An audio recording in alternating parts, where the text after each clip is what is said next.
All right. How's everybody doing today? It is, shit, I don't even know what day it is. It's like Tuesday, I think. Tuesday. We got a 9-hole cup this week, and I need to do a scouting report, but I'm going to have to practice it.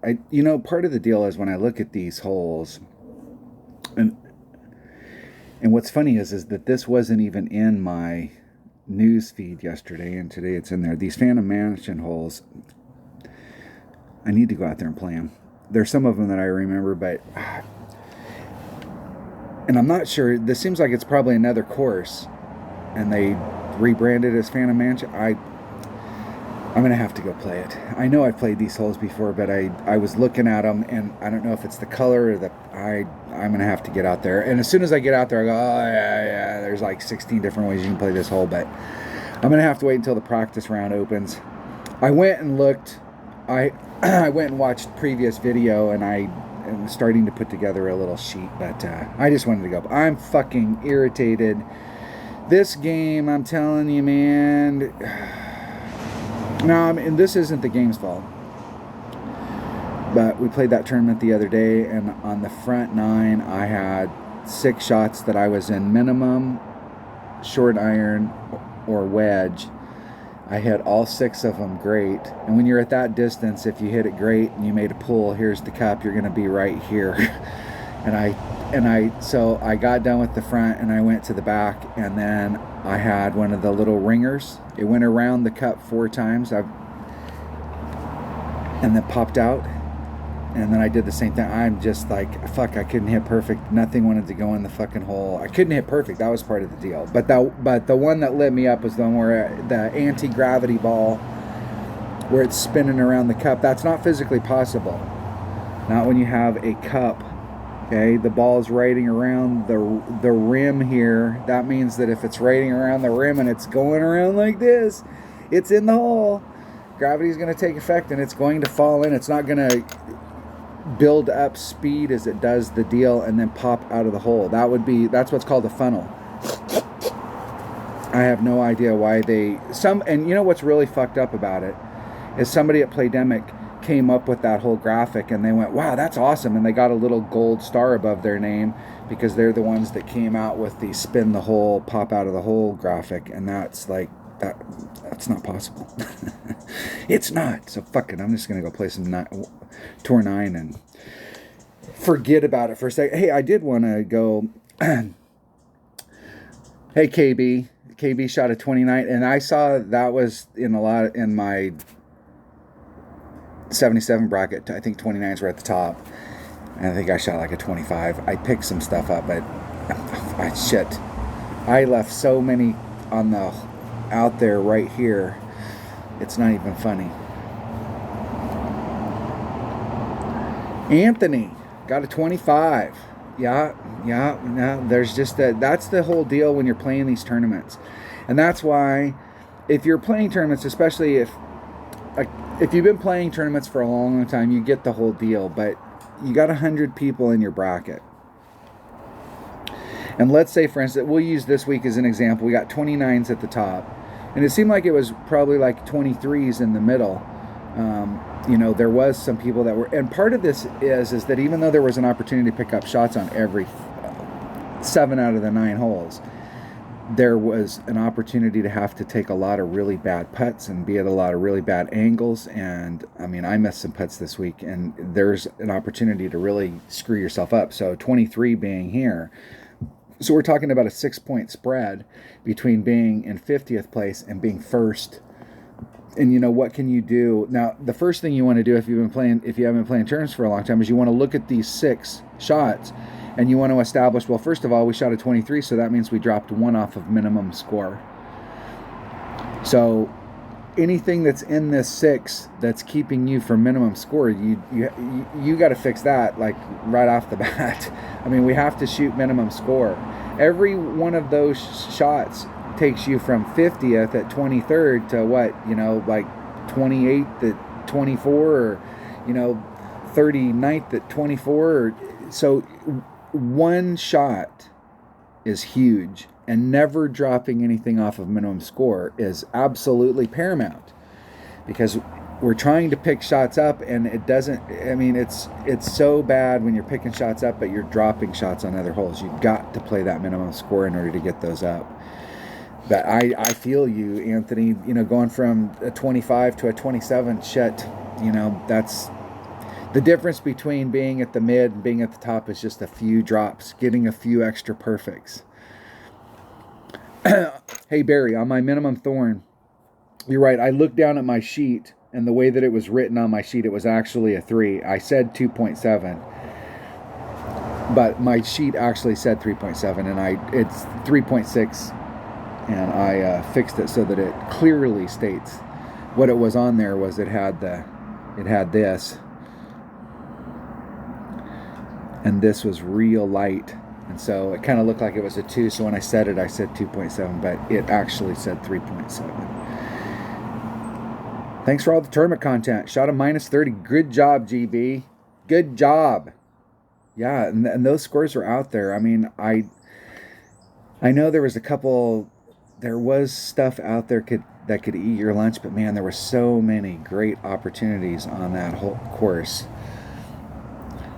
Yeah, Doug, the pro content. I was doing it because of Dunner, because Dunner wanted to start playing, at least doing a practice round and, you know, like a scouting report. And then Dunner, having sold his house and moved, he's still out of internet. I talked to him the other day, but he's still not, doesn't have enough internet to stream. I told him that we should just play where we'll get on my stream and then we'll match up. And then even though he's not streaming, we can hook up on my feed. Peter Piper picked a peck of pickled peppers. That's right. Peter Piper picked a peck of pickled peppers. If Peter Piper picked a peck of pickled peppers, how many pecks of pickled peppers could Peter Piper pick? Is that what it is? Ellie Mick MK. Hey, it's rigged. Well, yeah, it is rigged. And I will tell you, I believe that it might be an appropriate word, because you can take, and I have another person on here, what is the elevation that you played on hole number 8? I try, and I say the word too much, but I try not to think of it as elevation, because this number right here is this. Okay, we have a hole where we're up here and the green's down here and we're hitting down to it. Okay, I would bet that almost every one of you are going to go, wow, we're probably going to have to add on some wind. And what's funny is that we can have a hole that's like this, where we're adding on 20% and we're in our sniper, and then we have another hole that's like this, where the cup is right here, and we're adding on 30% with our sniper. And so there's it's not always. Now, in many cases it is, but it's not always that if it's way down here, we're going to use a much bigger number than we would use here on some courses, because it's all bullshit. It's fucking bullshit. This could be BS. And the flip side of the coin is you're hitting in the greens up here. How many times do we take wind off? I can think of a couple holes that we take wind off, but I can think of 10 others where we add wind on. And so this elevation thing is all just made up shit that Playdemic does so that they can manipulate the adjustments. They can make it so that we have to make more adjustments. Think about how the game came out. And I mean, I'm not privy on their side, so I can't say all the steps, but we come out, the game starts. Wow, we got a new game. Within like 3 months, the win ring method was established. And I can't remember, was it Josh, the kid's name? You can go to Golf Clash Tommy and pull up win ring method, and the oldest video that he has there is the kid Josh who figured it out. So we're like 3 months into it. So then we have this little golden age where we're basically playing the game like the game was originally created, where we've got to make adjustments for our clubs and we've got to make adjustments for the wind, but we don't have all these fucking micro adjustments for every little deal. And they've gone through over the years and toughened up some of these holes. The last tournament was a prime example. There's 2 of the holes in there that they've redesigned over the years, that the cup is now right here on the top of a fucking dome that's sitting on the course. So if you're coming at the hole like this and you've got just the absolute amount of speed and you can hit the flagpole, you can go in the hole. But if you're coming up here and you're off just a little bit, you're coming up on a freaking dome. So your ball, unless it's going, if it doesn't have enough speed to make it past that point, it's going to get affected by all of this curvature, and it's always going to be off. I mean, like, you can get shots that go in, but it's always going to want to be off. And they've done a whole bunch of holes in the game where they've done that. They've redesigned, or they went out and they went, oh yeah, we've added on new pin placements on these greens. And while they were at it, they put domes out there. And they not only domed the new one, but they went and they readjusted the old one, so when we go back to the old way, it plays a little bit different as well. Think about this. There was one of the, I think it's a Nordic Fjord. We were playing, and I was talking to my buddy Dale Appleby, and on the original pin placement 1, on some of the par 3s that were out there, we were doing between 10 and 20 adjustments, just depending on which direction the wind was going. But when they changed the pin placement, we're hitting from the, like, there's a fairway here, here's the green, there's a little island over here, there's 2 of the greens out there that are like that. You're hitting off this right here. In the old days, you're using a 10%, and the pin's right here. The pin now is right here. You're hitting off of this right here, you're hitting it to that spot, and now you got to do a 60% adjustment. Or a 50% adjustment. And I think that's what it was on this hole. Like, we went from doing 10s and 20s to doing 50s in order to get to the spot. And the other hole was the same way. So all of that stuff where they do it so that we have to make all these little micro adjustments, and it's like, hey, what are your... that's it. It's all made up shit. I mean, you can have kind of a, you know what your club numbers are. The way to really play it when you play these tournaments is to go out there on a hole. The first time you play it, you practice, is to go out there and do not, and I'm really bad about this, but do not do anything other than just pure club numbers.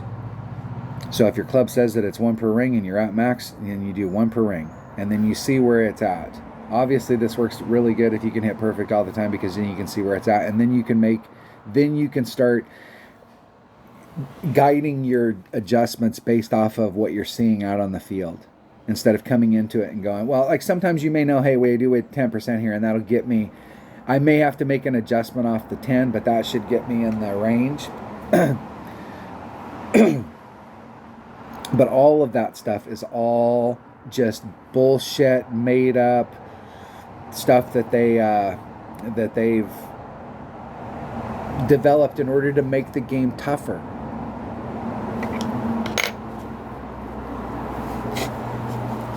Should have pushed up the club, yeah. There's some times when I should have pushed, or I should have, and it's especially when you're dealing with this type of terrain right here, and the wind's coming from this direction, and so you're gonna push it to the left, and you spin around and you look over here and you do it, and you're on the hill. It's hard to see it. And these types of situations, it's better, even if there isn't any trees or anything blocking your view, it's better to spin it around from this way and push the wind out, because you can see the rings better as it's going up the hill.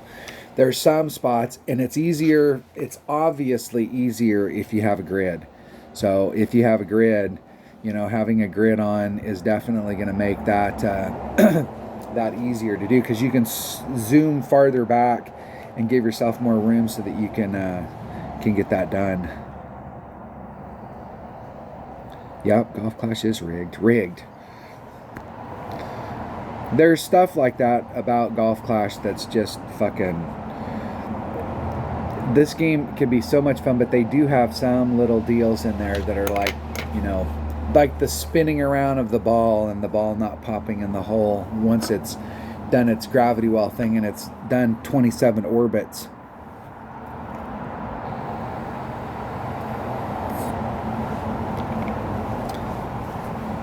We don't send stuff up into space and it orbits the Earth 4 times and then it goes further out. Not unless we put some energy to it, right? Because now it's falling into the gravity well and it's going to just fall back to Earth. But not in Golf Clash. Not in Golf Clash. We can't do that here. We couldn't possibly do that here. Why would we want to... Joe got a gold star above his name, and Samantha, who worked on the team, they got gold stars, and we would tarnish their gold stars if we were to take stuff like that out of the game.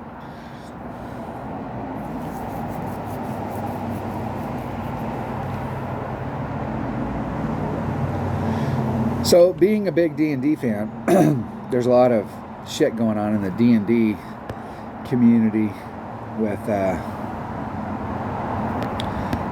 Dungeons and Dragons is owned by Hasbro. They own Wizards of the Coast, so they own Magic the Gathering and all that good stuff.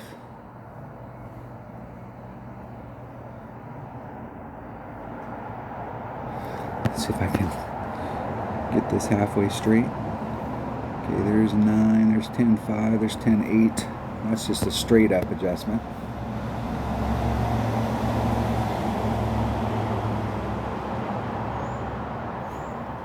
We'll see if we can get somewhere out there.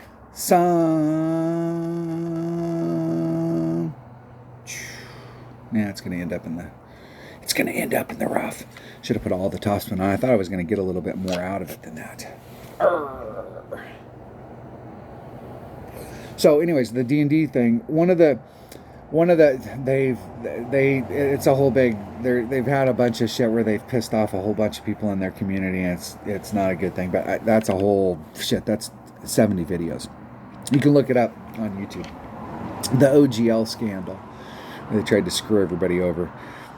But one of their CEOs in a company meeting was talking about, like Dungeons and Dragons is totally under monetized. And they want to make everything digital, so it's all on D&D Beyond. And so we all have a digital tabletop, and we can get all of our stuff through the D&D store online. And they're trying to create AI DMs and the whole little bit. But the microtransaction thing is like, everybody's freaking out about the microtransaction. Well, some of that stuff you get to choose. The one thing about it is that you get to choose, but when you're doing that, if they're like, well, that player race, you want to have access to that, it's going to be 99 cents to have access to it, and that shit starts to add up, the little microtransactions. But it's people aren't going to bitch about it because it's what people want. So and this game right here, there are so many ways. The deal is that a lot of these games, they go to the extreme where they do everything. Like it's just a constant bombardment of stuff. But like Golf Clash, there are ways that they could monetize this game and make more money. And I have no fucking clue why they don't do any of it. Like, where's the daily special? Like the daily special, there's 5 specials, and there's like a $5.99 special, and you get 5 berserkers, or you get just some deal every day. Every day they could have stuff going on. Why is it that we don't have at least like once a month or one weekend a month the ball store is open and every ball is available, and we can go in there and we can buy a 9-pack, or we can. Not that everybody would do it, but there are,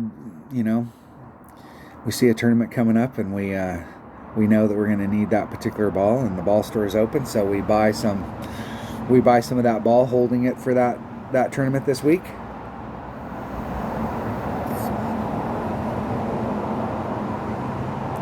The game itself, like how they working on their end, if they wanted to help the game out, is come out with a real card. Like, look around. This is not how a real golf course works. Look around. There's 75,000 acres around this golf hole. It's sitting out here in the middle of somebody's field, and we got to drive 30 minutes to the other golf hole. Like, there would be another course, like there would be another hole over here where you could actually hit into that fairway and you'd be out of bounds, or like the course is actually laid out. And at the beginning of the week, giving us a wind direction and telling us that, hey, the wind's going to blow northwest across the course this week. And so we can sit and look at how it's going to affect it. And they could make the game, it'd be a little more realistic, and it'd be more fun.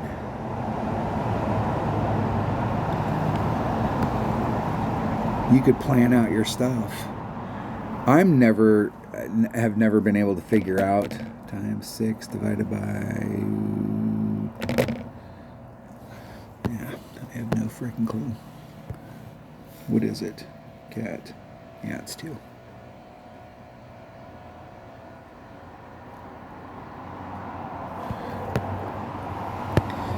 3.6 rings.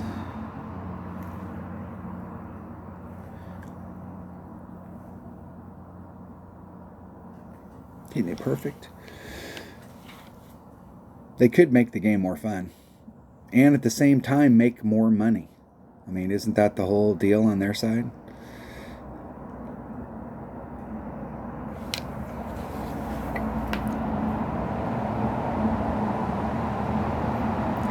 I don't think it would be out of the realm of possibility for them to be able to hook the holes up like that and connect them.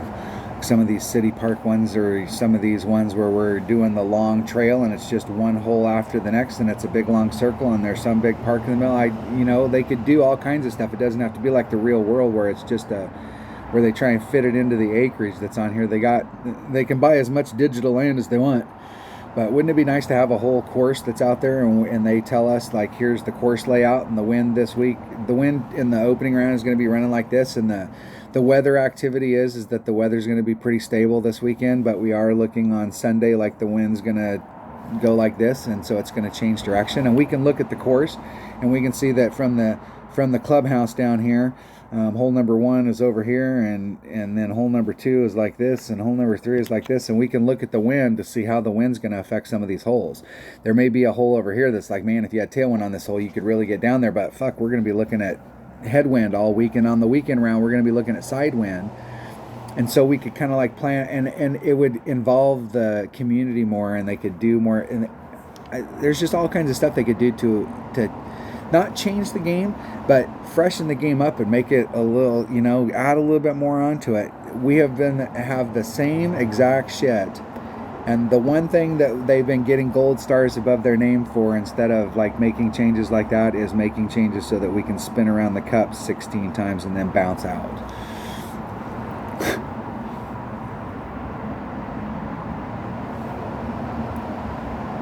Hey, I won. Did I win that? I wasn't even paying attention. I was in a mood. I was fired up.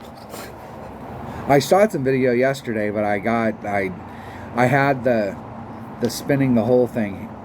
It happened to me in the tournament, and then I had it happen to me yesterday when I was playing and shooting, and I lost it. The other thing that I'm losing it on is I'm getting real fucking tired of the signage. Now, Playdemic, and anybody can put in a ticket, or if anybody knows the Playdemic, I mean, I want somebody to give me an answer to just a very simple question. What's the benefit to us golfers to having signage that you guys put out there that you can turn around and market and sell, and put that in play so that it impacts our game so that you can make more money selling? Like, you want to have ways to make more money. There's ways to make more money. You don't have to put signs out on the course that are advertising some shit that are in play. Because if we get behind them and it was in a real world situation, we would be able to get the course marshal to come out, and they would look at it, and they would more than likely give us relief because it's not a permanent structure. Now, I don't think that you guys are going to because you got 30 seconds from the time that we start this hole. So, like, how are you gonna fix all those problems? You could fix all those fucking problems by not putting them in play. You can make them like shrubs. We can see them, but if we're behind them, they're not in play. I mean, I don't understand what the problem there is. Trees are in play, but shrubs aren't. We can be behind shrubs or in shrubs, and shrubs aren't in play. Okay? Why did the signs have to be trees? And so Playdemic is going to say, well, yeah, but they're now permanent structures.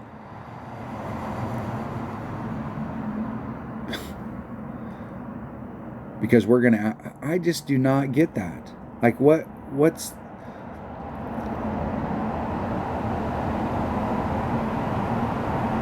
And they've put those signs all over the place. And they put them around the backside of the greens, and they put them in fail areas out on the fairway where we might end up slightly into the rough. And, shit happens. Hey, and I suppose Playdemic's response to that will be the same thing they told Dunner when GC Master was cheating on him. Well, some people are just better at the game, and they practice, and they get really good at it. And you just need to practice more.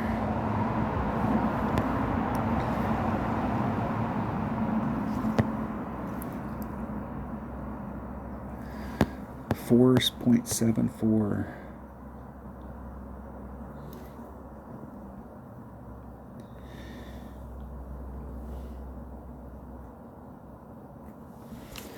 How about you take the signs out there and we don't have to practice getting out from behind the signs? That would be nice. At least my trajectory was right. I hit the freaking flagpole on a backspin shot in that tournament, and it hit the flagpole and it bounced off the flagpole and bounced off the green and went into the sand.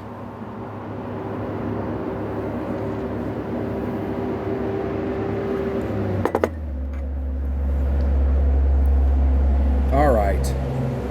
Am I done bitching? Can I take my hat off? It's just little stuff like that. I mean, come on. I can't believe they don't give two craps about me, you, or anybody else unless you're spending $1,000 a month on this game. You're one of the whales. If you're not one of the whales and you're not spending that kind of money on the game, really, they're not catering to you.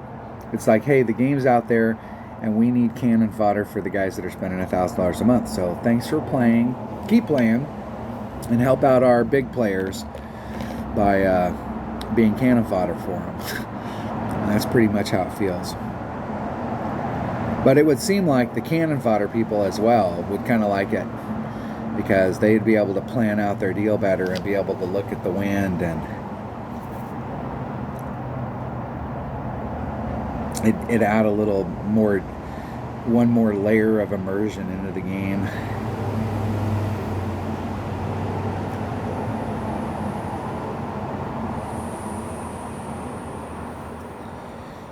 See if my opponent can get this.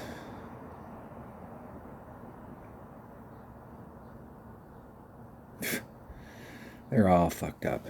And I'm going to be in the same boat as them here in just a second. So, and they hit a great to the right, which is not good. And that might have been good for them.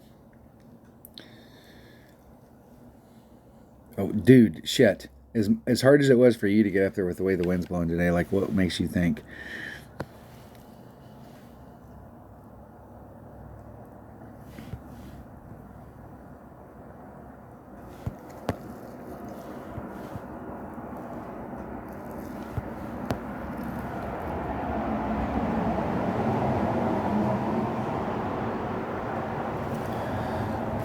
.5 divided by 2.86 rings.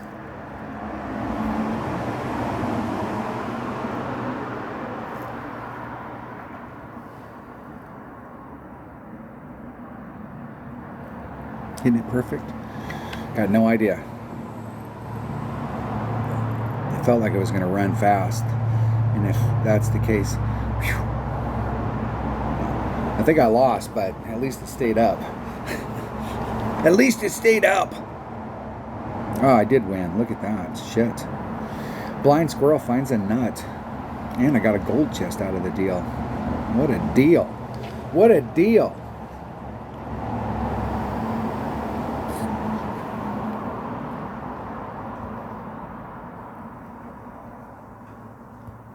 Let's open up a slot. How much time do I got left? Did I start my timer? I had a time. I was going to run a timer. I did not start it. All right, we're only halfway in, and I got all my bitching out of the way. I feel good. I feel good. I've got it off my chest to people that actually understand what the heck I'm talking about.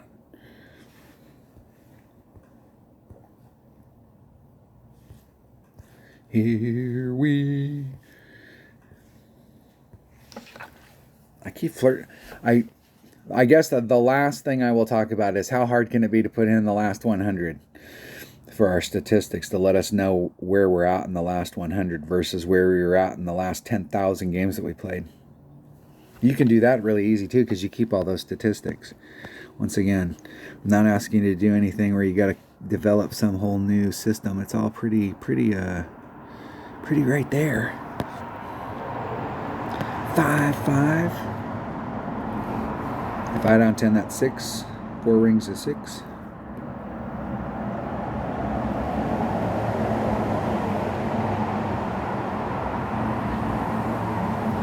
Getting it perfect.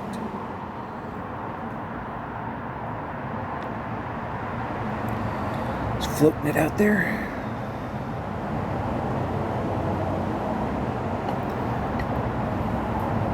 This angle's not as good for this pin placement. In the original pin placement, this angle right here is really good. But for the new pin placement, it's actually, if you're playing this in a tournament, I would work on the shot trying to come where you're actually like lifting it up into this back corner. You want to clear these trees.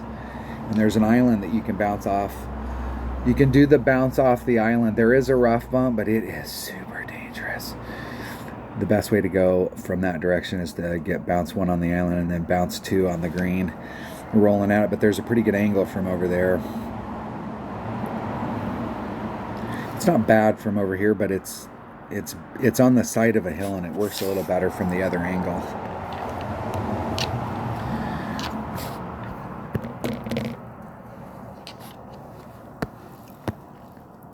The thorn. Where am I at in my thorn? There's max. There's min. There's mid. I'm in like quarter thorn. This quarter thorn. Somewhere. It's right here.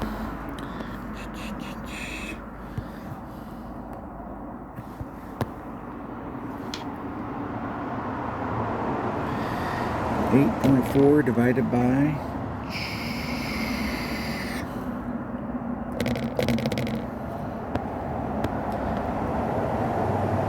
let's just try and get a shot off. Fuck, I'm gonna run out of time.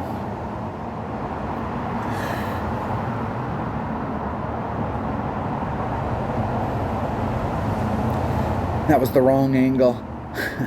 I was looking on my note sheet here. I wrote down new numbers for my thorn and I had them on a different piece of paper than my note sheet. So I was trying to find it at the same time I was trying to take the shot. And I did write them down here. I just forgot to put thorn next to it. Where the fuck are they? Short iron. Ah, there it is. I had the in-between number, so I was trying to find my in-between number for it. 2.9. All right. Not better. I took the Hornet out of my bag. There was several holes in the last tournament that where a thorn was in there, and I decided that until I can get my Kingfisher to level 7, I'm going to play with my thorn. And even when I get my Kingfisher to level 7, then I'll make the decision. But I'm going to start playing with the thorn so I can get used to it. So I don't know the numbers off the top of my head like they do a lot of the other clubs.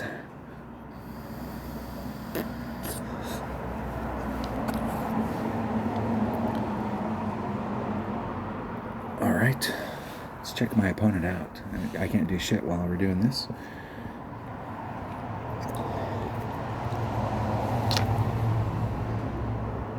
Maybe.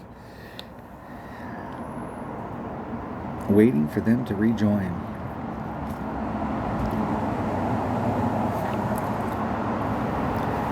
That does kind of piss me off too. Some people out there are just douchebags and there's not really anything the game can do about it. Where they know they're going to lose and they just close their device and walk away and make you sit there and wait for a minute. I don't know why my opponent would have did that right here, because they had we would have been going to a shootout, so they must have had something happen.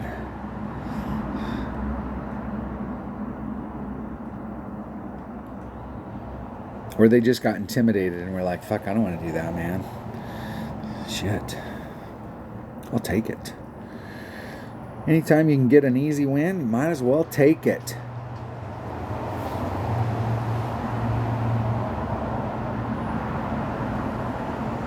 Let's clear a slot. Now that one's full. Let's clear this one.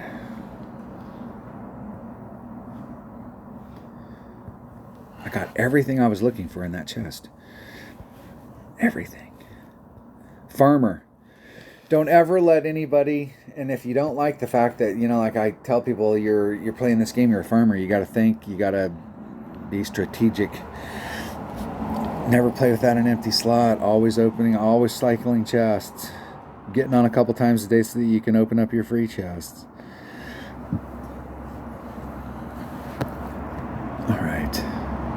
That is the bag. I think.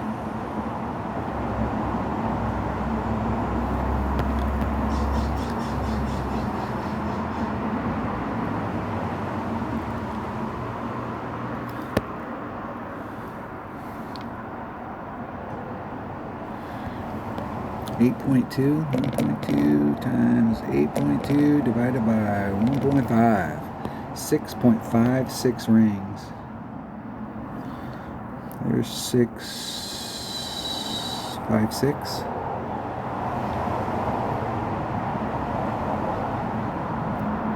One ring great to the left.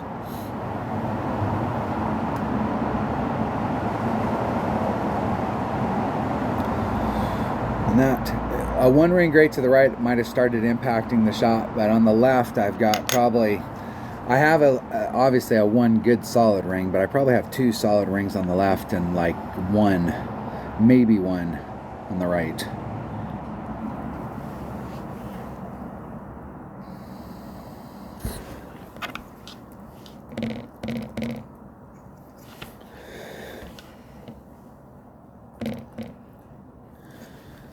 We have a long shot, especially if this wind switches around and we end up with a headwind.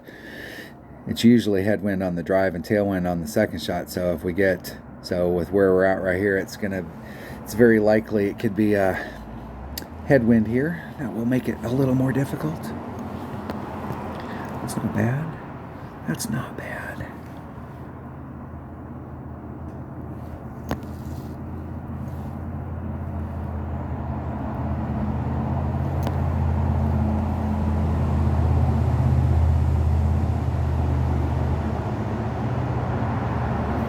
And I really don't want to do that.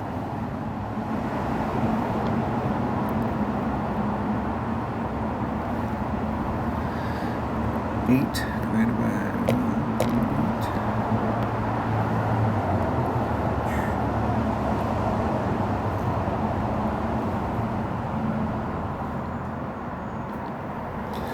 1. And I hit it great. That shot's all jacked up. I was totally unprepared for that. Get out of that rough. There we go. That's where I was trying to put it. I was just trying to chip it up in front so that I could, or put it up in front so I could chip it on.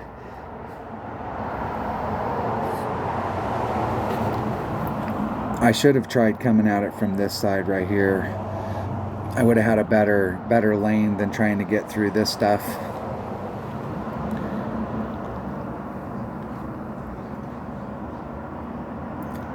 I usually come at it from the right. For some reason I got brain locked on the right, or excuse me, on the left.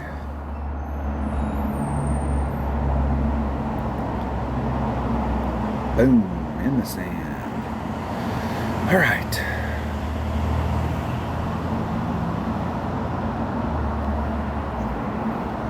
Okay, there's max, there's mid.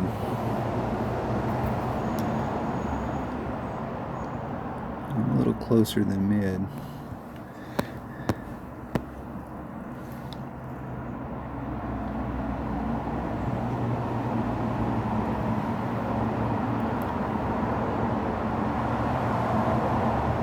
Oh fuck, I missed it. Shit. 27 rings great to the left.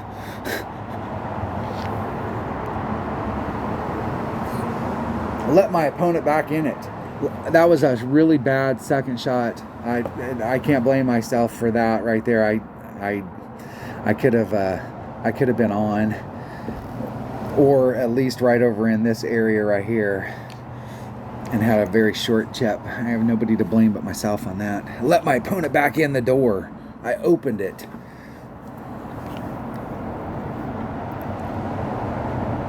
I hate letting my opponent back in.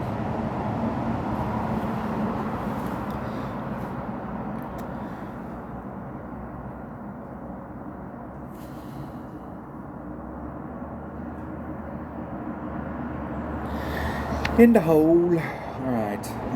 I'll just have to beat your ass in the shootout. I mean, if we don't have to go to a shootout, let's not go. Let's just beat them right there on the course. What then the hell is the deal with my opponents disconnecting?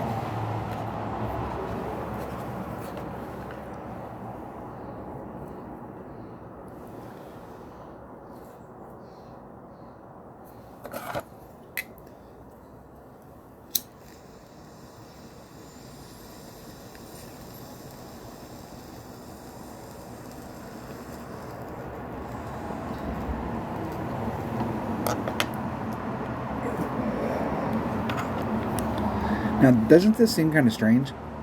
Like there's some, like, was this person a replay and maybe there's some glitch in the replay system? Be a good day to play if that was the case.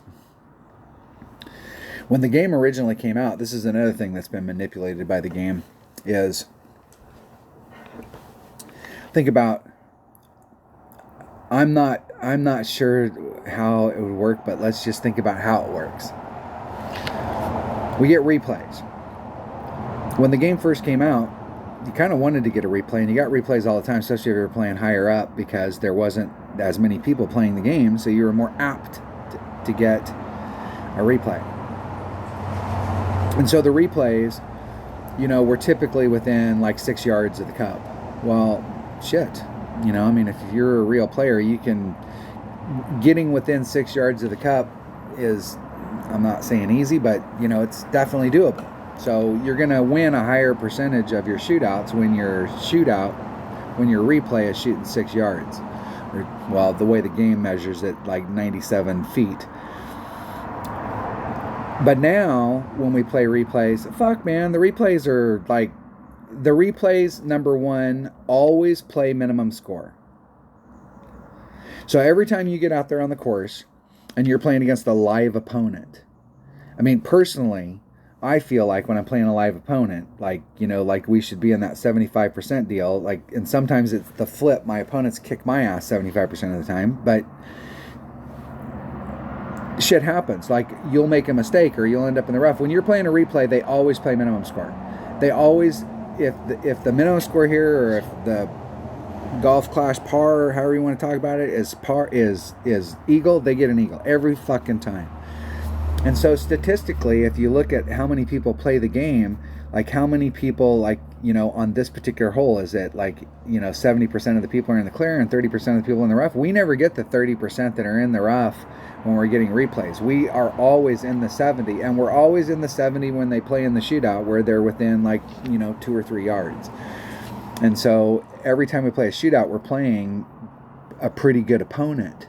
Whereas if they went, hey, in all of the games that were played on these holes with this wind direction and shootouts, we can pull from this pool. We don't ever get in our shootouts when we're playing against replays, we don't ever get the ones where they hit into the rough and then they don't miraculously make the second shot. The replays always go to shootouts. And so think about how, from Playdemic's perspective, they go to a shootout, and if the replay wins, the tough little replay that they put in there wins, they don't have to get out any prizes. They don't have to do anything. That means we have to play some more. So, like, that whole replay thing, it's stacked up in the house's favor.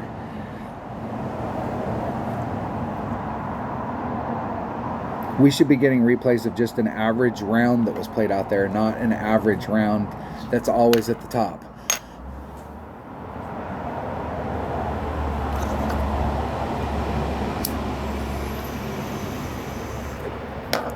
Replays never make mistakes.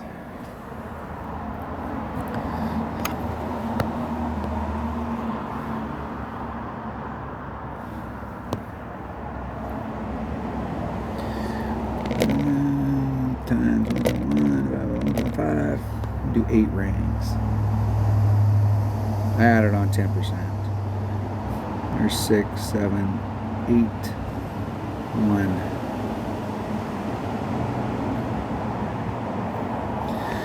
Was 11 miles an hour plus 10% times 1.1 divided by 1.5 per ring.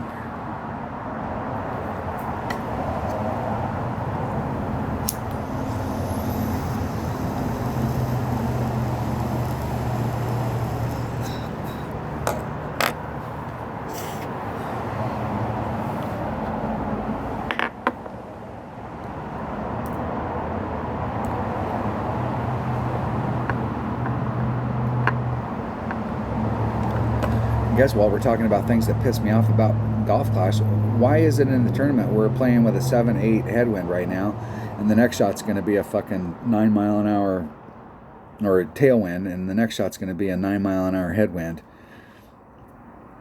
I mean, think about what kind of weather event would make that. Like, you go outside right now in your house and you got a breeze blowing in your face, and then 5 minutes later the breeze is blowing in a 100% opposite direction. That's like, how does that shit happen? Grizzly. I'm at max Grizzly. Excellent. It's 8.8 divided by 0.9. 9.77 rings.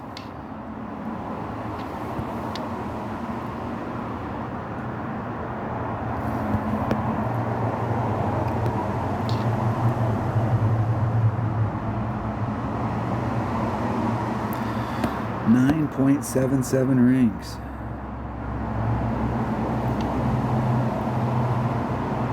There's 9.75. Hitting it perfect.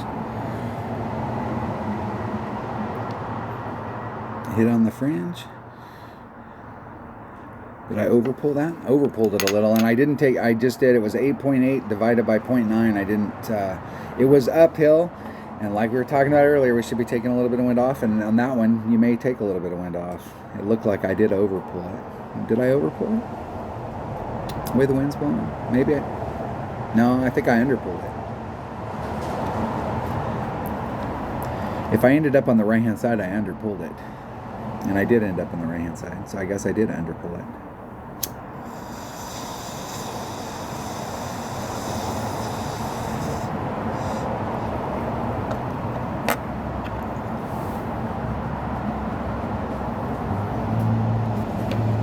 Which means we won't take wind off when we're way uphill. We'll have to add wind on.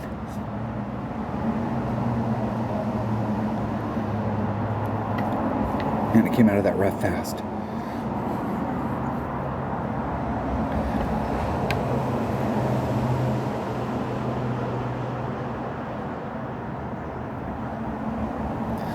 In the hole. Now let's see if my opponent forfeits again.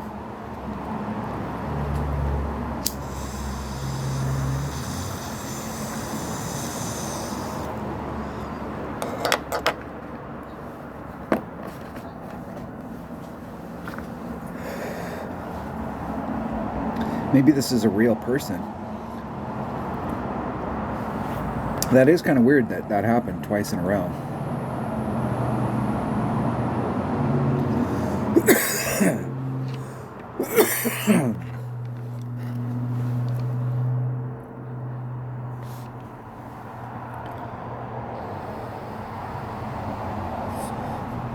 In the hole. All right, shootout time. We are going to go to a shootout. Look at that shit. Hey, dude, my opponent's forfeit, and don't make me go to shootouts. Like, what are you making me do here?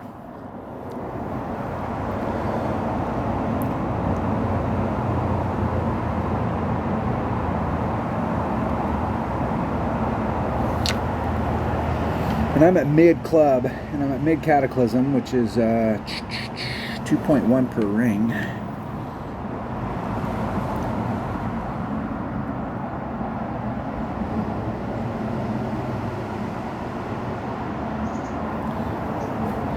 Nice little turtle ball.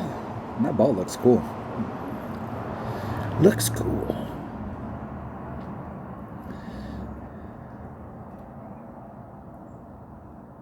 My opponent's going to be like 7 inches away.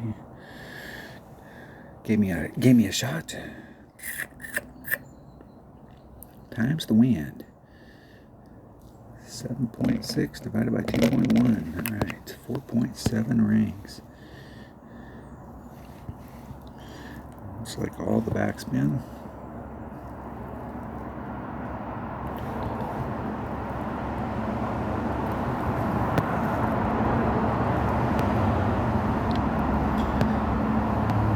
.7 rings.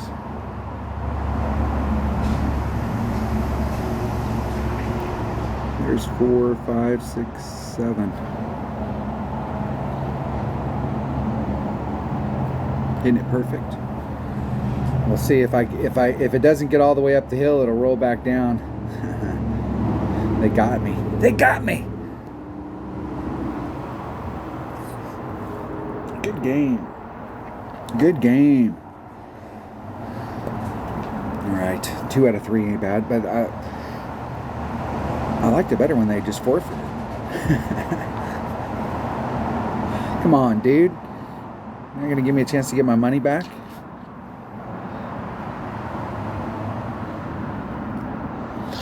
See if I can get my bankroll. I'm gonna play. I've decided that, okay, it's, what is it when we get to let's look at that. I think it's 3 million a shot, right? For tour 10. Yeah, it's 3 million a shot.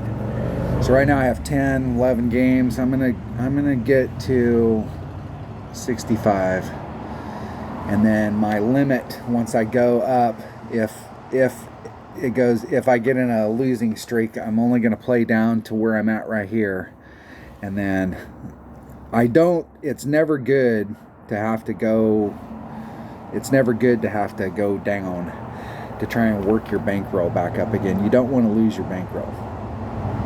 It's easy when you're down here and you're playing because you're working on it, but once you start building your bankroll, you don't ever want to have to go back down. You don't ever want to screw yourself that bad that you run out of money so much that you got to go to Tour 7 or Tour 8, or you got to go back down here and complete it. It's not as bad now that you don't lose trophies. So once you've completed a tour, you've completed it, but it's still, and it's even worse now as far as like what your winning percentage is in the last 100, because you don't know.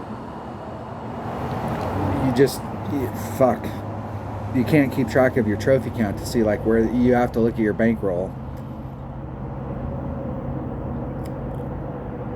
Is this tour 9? Yeah, it is tour 9. Here we go. Is this, what do I got? 52. This might be. We might get one more hole. You might get some bonus content if I come out of this hole and we still got time for the replay.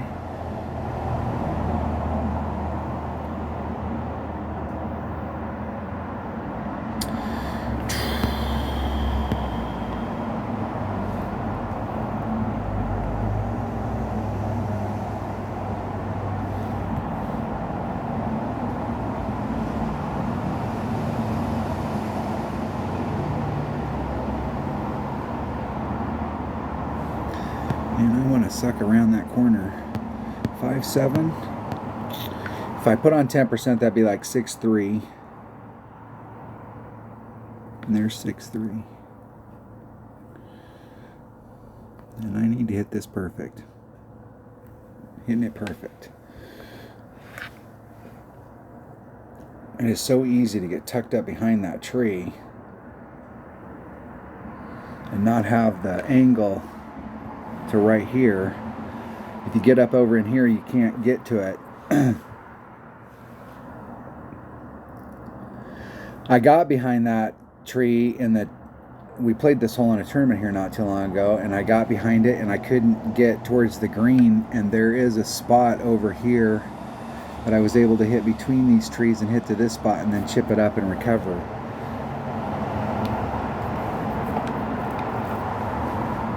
I could have pressed the issue, but I was not interested in dropping a shot. Just saying.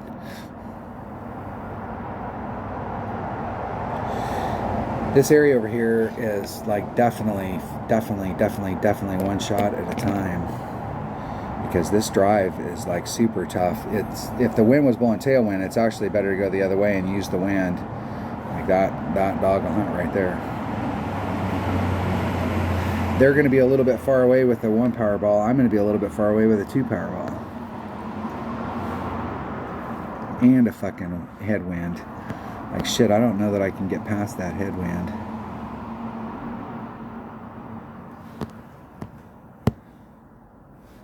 I don't think I can. I don't think I can get through there. It's a long ways to go. Even with all of the top spin on and a headwind, that's just a long ways to go. Hitting it perfect. I went over to the left because it's shorter. The bounce is shorter to get to the fairway.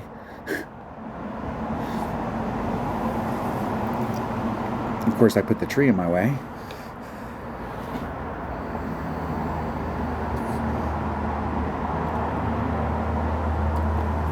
There is a shot from over there. I think the way to do that shot from over there is to try and play it with like one backspin.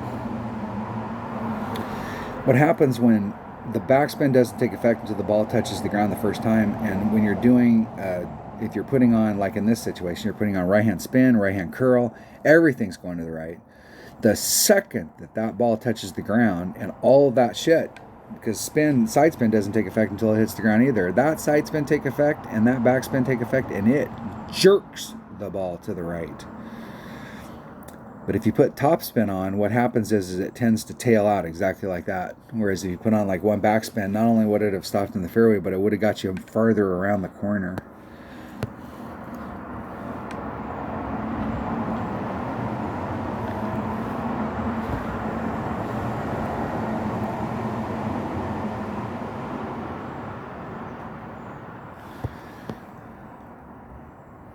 .47 at this range, that's about a little over a quarter of a ring.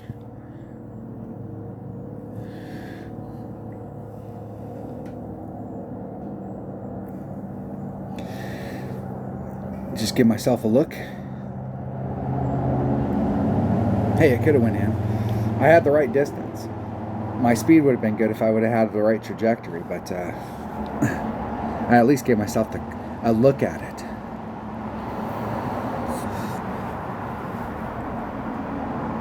Yeah, in the... Man.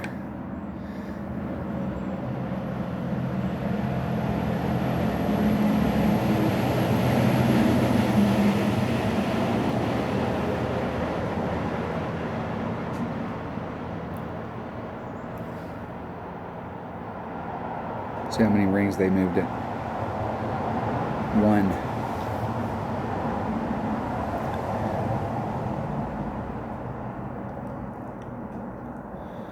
And they moved it straight back, and that wind's running at a little bit of an angle, and they hit it great to the side on the wind. All right. We survived. I played this hole yesterday, and my opponent came out, and we had a tailwind, and I was practicing this shot right here. Just that drive shot. I don't normally go to the right, but that drive shot is pretty precise. I mean, you really got to be in the right spot or the right area, and it's a pretty small area. And my opponent caught it with a freaking Kingmaker and a Apocalypse and made it over to the spot where you got that kick-ass Albie shot.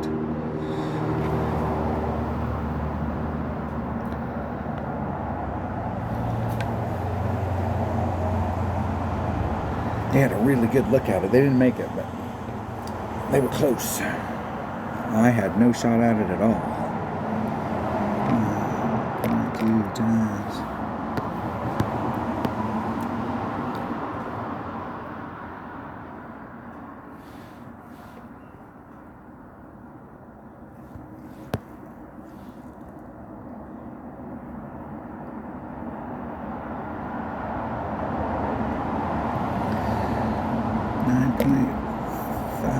Divided by, what club am I on? Cataclysm 1.8633. There's 5633. Isn't it perfect? Let's see if I can catch that little bump right there, or if it goes a mile. It went a mile. And I was way off. I did a 20% adjustment on it. I needed to do like a 40. That's what threw me. It not only threw me off to the left, but it pushed me off the area where I was getting that tight bump.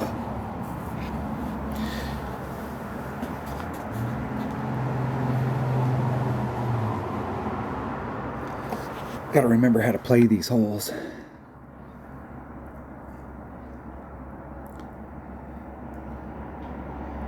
It seems like they do it in cycles, right? We'll play. It seems like today we'll play. There's several par 3s that we'll play all the time, and then tomorrow we'll be playing some different ones and kind of mix it up a little. You do get some of the other holes, but like the percentage that you get them is much smaller. And tomorrow they change it around.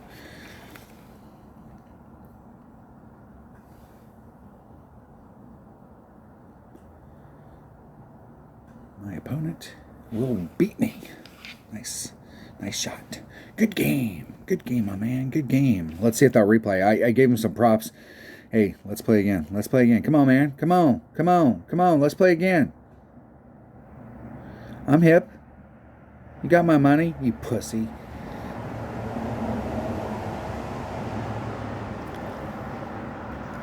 Just for that, I am gonna give you some bonus content. That guy pissed me off. I'm gonna give you one extra game. Just because I'm that kind of guy.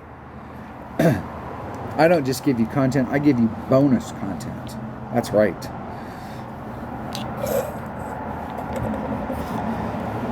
Yeah, I'm running a special on the channel right now too.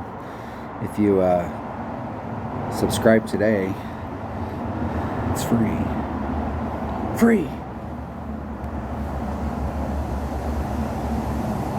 Let's get it all.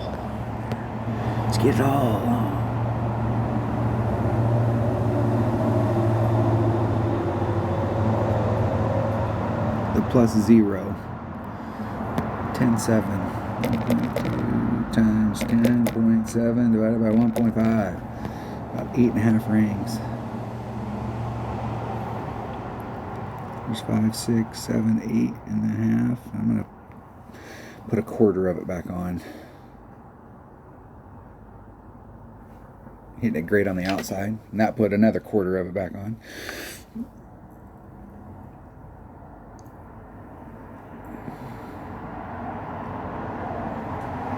Whoa down, Cat Daddy. Whoa down.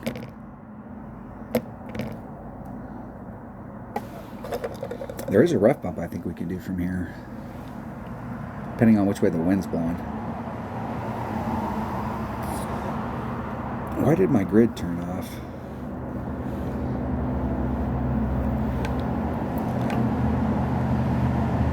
Let's turn it back on. Opponent hit good.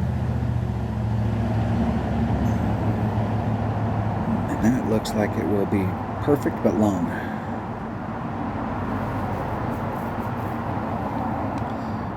Perfect but long.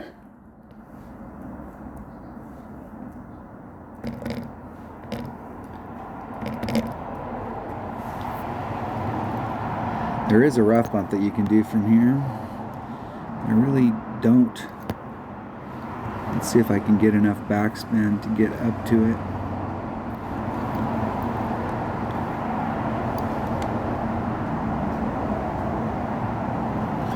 $11.66 rings. There's 10. There's 11.66. Oh! If I was going to hit it great, that was the side. Because I might not have pulled it enough, and I didn't. But close. Close. With the Spitfire, you can definitely do the rough bump here. I could have did the rough bump there with the Grizzly. I think I barely had enough topspin, but I really don't like pulling into the rough that much.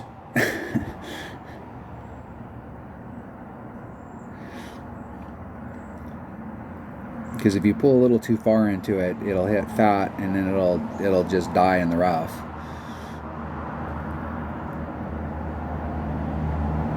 You can see my opponent got their second bounce hit the rough. They got kind of lucky that it hit right on the edge. If it hit in an inch or two, they probably would have got stuck right there on the lip.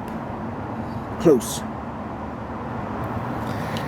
In tournaments, I would have played the rough bump every time and 75 times on Sunday. But the deal is in one-on-one, I'm trying to redevelop my one-on-one skills. And like, yeah, there is a rough bump there, but let's just get on the green and force my opponent to do the same thing.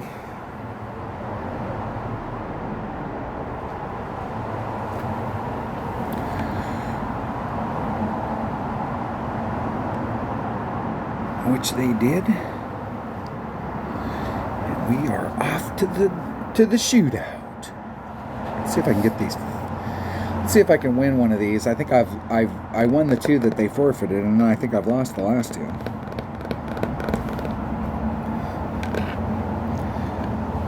I think I had a better win percentage when they were forfeiting. Is that what you're telling me?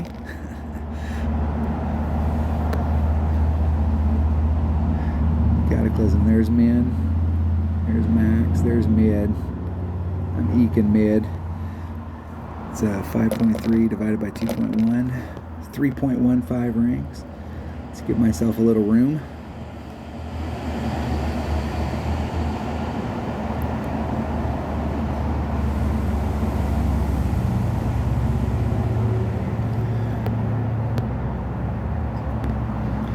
.15 rings.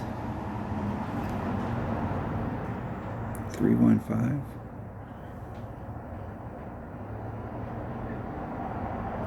Getting it perfect. We'll see where we can end up. We'll see if it actually gets the run towards the cup or if it dies. Yeah, it died. Died.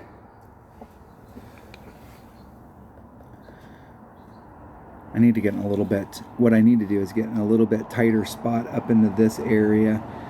And so I was over on this side, and that'll push me a little closer.